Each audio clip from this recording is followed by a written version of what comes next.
तो सबसे पहले हमने बात करनी है बात प्रोप्रानोलोल, ठीक है। तो ये सबसे इंपॉर्टेंट जो है ना हमारे बीटा ब्लॉकर होता है, ठीक है।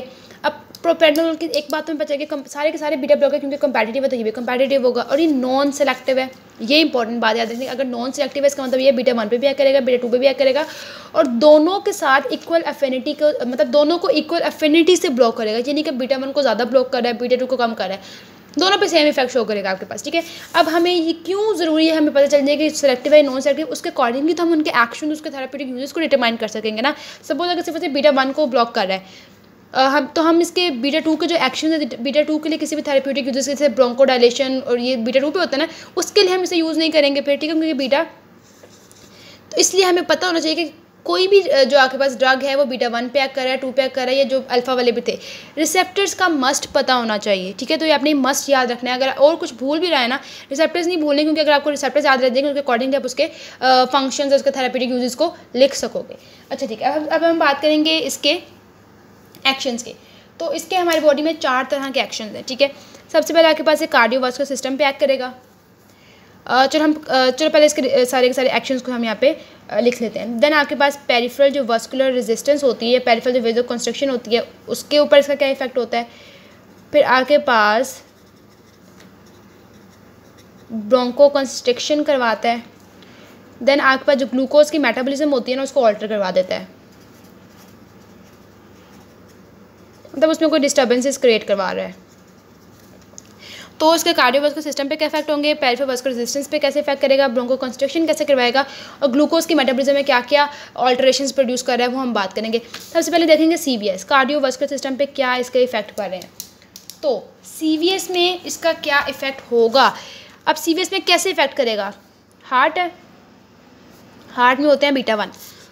अब इसने क्या करना है, यहाँ पर जाकर बीटा 1 को क्या किया, ब्लॉक किया, ठीक है। जब इसको ब्लॉक किया तो क्या क्या इफेक्ट हो सकता है, कार्डियक आउटपुट कम हो जाएगा, हार्ट रेट कम हो जाएगा, ठीक है, फोर्स ऑफ कॉन्ट्रैक्टिलिटी कम हो जाएगी, हार्ट का वर्कलोड कम हो जाएगा, और ऑक्सीजन डिमांड कम हो जाएगी।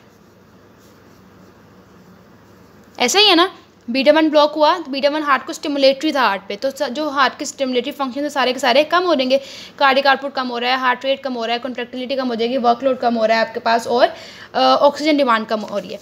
हार्ट पे जाके इसने बाइंड कहाँ करना होता है, मतलब किन चीज़ों का इफेक्ट कर रहता है, sino atrial and atrio ventricular node, इन दोनों नोड्स पे जाके इसने बाइंड करा है। उनकी एक्टिविटी को क्या कर देगा, कम कर देगा, इनकी एक्टिविटी को कम कर देगा। जब इनकी एक्टिविटी कम होगी तो फिर ही हार्ट की ऊपर ये फंक्शन हमें पता चलेंगे ना। तो इससे हमें पता चलता है कि हार्ट पे इसके क्या होते हैं, नेगेटिव इफेक्ट्स होते हैं, नेगेटिव आयोनोट्रोपिक एंड क्रोनोट्रोपिक इफेक्ट्स, ठीक है। हार्ट पे नेगेटिव इफेक्ट्स जो है वो ये करवा रहा है, ठीक है। सारा कुछ कम हो गया। अब सपोज करो हमने बात की थी कि हम जो है बीटा ब्लॉकर्स को एंजाइना के ट्रीट, उनके जो जनरल फंक्शंस करे थे। अब हार्ट पे जो ये इफ़ेक्ट्स हैं, इससे हम एंजाइना को कैसे ट्रीट कर सकते हैं। सपोज अगर किसी बंदे को एंजाइना जो है वो एंजाइनिक पेशेंट है, तो अगर हम उसको दे रहे हैं, अगर सपोज एंजाइना ऊपर से वो एक्सरसाइज सपोज कोई कर रहा है, हम एग्जाम्पल ले रहे हैं, ठीक है। हमें पता है ड्यूरिंग एक्सरसाइज आपके पास क्या होता है, वर्कलोड इंक्रीज हो जाता है, ऑक्सीजन डिमांड बढ़ जाती है। जब ऑक्सीजन की डिमांड बढ़ जाती है तो हार्ट रेट और कार्ड सब कुछ बढ़ जाता है कि हार्ट जो है वो ऑक्सीजन की नीड्स को पूरा कर सके। यही इन्हीं कामों की वजह से क्या होते हैं, एंजाइना की पेन होती है।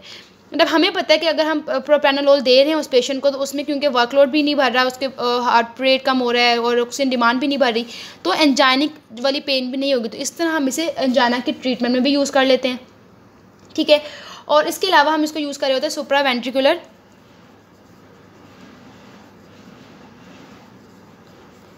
कार्डियक एरिथमियाज, ठीक है। जो सुप्रा वेंट्रिकुलर कार्डियक एरिथमियाज होते हैं उनको ट्रीट करने के लिए भी हम इसे यूज़ करते हैं, बट जो वेंट्रिकुलर एरिथमियाज है ना, याद रखना है, उसके लिए हम इसको नहीं करते। वेंट्रिकुलर एरिथमियाज कब होती हैं, जब इंड्यूस्ड बाय एक्सरसाइज, ठीक है। तो इसको हम सुप्रा वेंट्रिकुलर कार्डियक एरिथमियाज के यूज़ कर रहे हैं, नॉट फॉर वेंट्रिकुलर एरिथमियाज, ठीक है। ये चीज़ होगी हमारे पास, सारा का सारा हो गया इसके हार्ट पे फंक्शन। अब हम बात करेंगे पेरिफेरल वास्कुलर जो आपके पास वेजो कंस्ट्रक्शन है उस पर कैसे इफेक्ट कर रहा है ये पेरिफेरल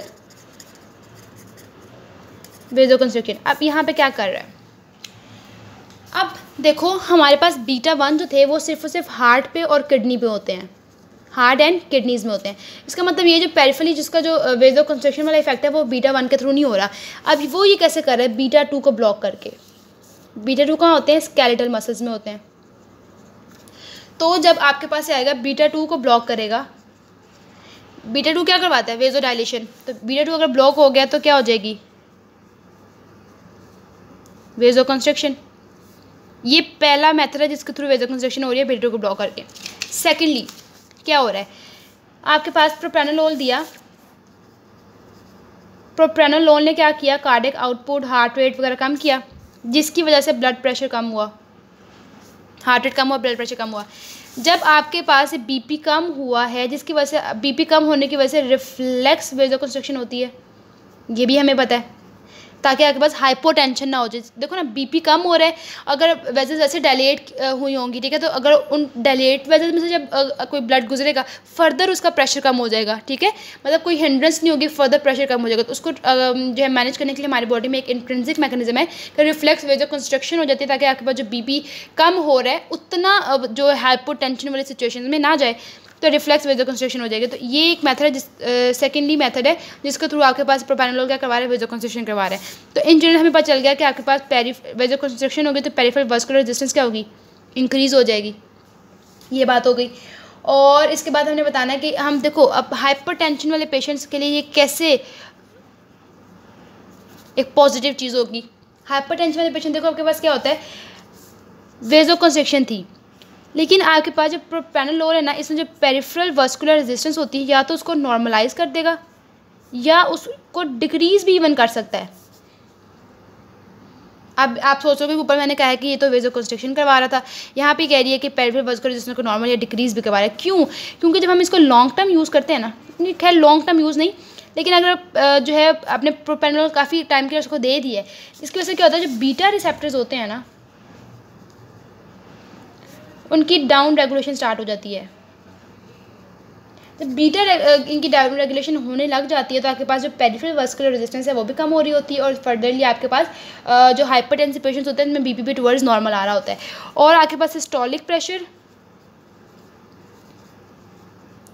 और डायस्टोलिक दोनों को कम कर रहा है, बट इतना भी कम नहीं कर रहा कि हाइपोटेंशन हो जाए, ठीक है। तो इसमें पता चलेगा पेरिफेरल वास्कुलर रेजिस्टेंस पे कैसे इफेक्ट कर रहा है, वेजो कंस्ट्रक्शन को तो करवा रहा है। अब देखो इसका मेनली इफेक्ट बीटा 1 से स्टार्ट हो रहा है। बीटा 1 से जब स्टार्ट हो गया, हार्ट रेट कम हो गया, कार्डियक आउटपुट कम होगी, ब्लड प्रेशर कम हो गया। जब ब्लड प्रेशर कम होगा, जब मतलब मेन अचीवमेंट हमें यहीं पे मिल गई कि ब्लड प्रेशर कम हो गया। अब ब्लड प्रेशर कम होने की वजह से वेजो कंस्ट्रक्शन एक तो इन तरीकों से हो रही है, ठीक है, रिफ्लेक्स वेजो कंस्ट्रक्शन, और क्योंकि आपने इसने बीटा 2 को ब्लॉक किया तो वो वाली बीटा 2 को ब्लॉक करने से जो बीटा 2 की वजह से वेजो डायलेशन हुई ना उसको ब्लॉक कर रहा है। वेजो कंस्ट्रक्शन जो एक जो तो अल्फा के काम होता है ना करवाना, ये जो बीटा 2 की वजह से वेजो डायलेशन उसको ट्रीट करके नॉर्मल सिंपैथेटिक टोन में लेके आया है आपकी वेजल्स को, ठीक है। तो हम उस सेंस में इसको वेजो कंस्ट्रक्शन नहीं करेंगे, वेजो कंस्ट्रक्शन करवा रहा है। बीटा 2 के जो वेजो डायलेशन वाला इफेक्ट था उसको काउंटर एक्ट कर रहा है, ठीक है। इस तरह आपके पास जो टुवर्ड्स द नॉर्मल आपके पास आ गई वास्कुलर रेजिस्टेंस, जिसकी वजह से फिर क्या होगा, आपके पास हाइपरटेंसिव पेशेंट्स के लिए हम ये इजीली दे सकते हैं, सिस्टोलिक प्रेशर वगैरह को भी नॉर्मलाइज कर रहा है। देन थर्डली इसका फंक्शन था ब्रोंको कंस्ट्रक्शन। अब हमें पता है कि हमारे पास जो ब्रोंकियोल्स होते हैं, सपोज या आपके पास कोई एक जो ब्रोंकियोल्स है, इसमें बीटा 2 रिसेप्टर्स होते हैं, और बीटा 2 क्या करते हैं, ब्रोंको डायलेशन करवाते हैं।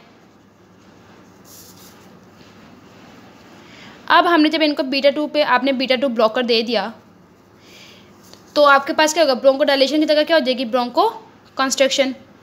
तो आपके पास प्रोप्रानोलोल ब्रोंको कंस्ट्रक्शन करवा देगा, खुला था तो क्या प्रोप्रानोलोल देके तो ब्रोंको कंस्ट्रक्शन हो जाएगी, जिसकी वजह से हम इसको कॉन्ट्रा इंडिकेट करते हैं। किन में, एस्थमा वाले पेशेंट्स में और क्रॉनिक ऑब्स्ट्रक्टिव पल्मोनरी डिजीज़ वाले पेशेंट्स पे इनको क्या करें हैं, कॉन्ट्रा इंडिकेट करें। देन लास्टली हमारे पास का जो फंक्शन आ गया है वो डिस्टर्बेंस होगी in the metabolism of glucose.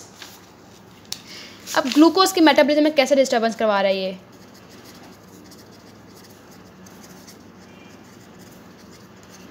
अब देखो हमें पता है जो हमारे पास लिवर होता है, लिवर में क्या होते हैं, बीटा 2 रिसेप्टर्स होते हैं, ठीक है।